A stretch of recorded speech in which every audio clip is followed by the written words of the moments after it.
Hello everyone, yes तुमचा guess correct आहे. आज आपण आलेलो आहोत श्रीराम सिनेमा अकलूज येथे ब्लॉकबस्टर मूवी सय्यारा बघण्यासाठी. तर रिनोव्हेशन नंतरचा हा आमचा पहिलाच मूवी, कारण बरेच दिवस श्रीराम सिनेमा अकलूज हे रिनोव्हेशनमध्ये चाललं होतं ना. आता तुम्ही बघा कसं दिसतंय थिएटर, एक नंबर की नाही. तर जसं बाहेरून आहे तेवढंच प्रशस्त आणि छान आतून पण आहे, तर ते मी तुम्हाला दाखवणार आहे.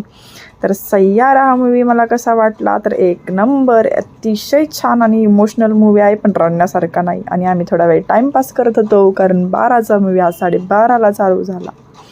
तर थोड्या वेळ फोटो वगैरे बघा, ह्यातून तुम्हाला थिएटर अगदी मस्त दिसतं.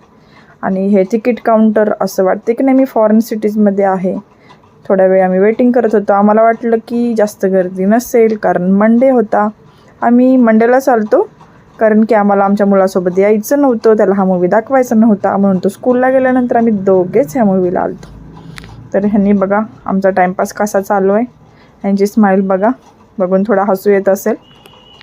तर आता आपण जाणार आहोत आतला इंटेरियर पार्टकडे. तर आम्ही बाल्कनीची 2 तिकीटं घेतलेली, तर आपण जात आहोत आता बाल्कनीकडे. तर बघा आतून कसं वाटतं तुम्हाला थिएटर, मला सांगा नक्की की कसं वाटतंय. तर हे बाल्कनीचा जिना, आपण बाल्कनीकडे जात आहोत.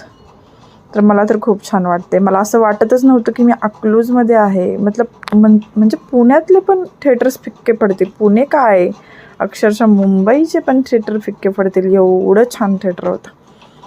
तर मला तर असं फील येत होतं की मी कुठेतरी लंडन, पॅरिस ह्या ठिकाणी जाऊन मूवी बघते. तर आता आपण बाल्कनीमध्ये जातो आहे. तर इथूनच तुम्हाला फील येतो आहे की नाही, स्टेअरमधूनच. तर आपण वर जातो आहे. आता तुम्हाला इंटेरियर बाल्कनीचं पूर्ण दिसतं आहे. स्क्रीन बघा किती मोठी आहे की नाही, कसं वाटतंय. तर तुम्ही कधी प्लॅन करता.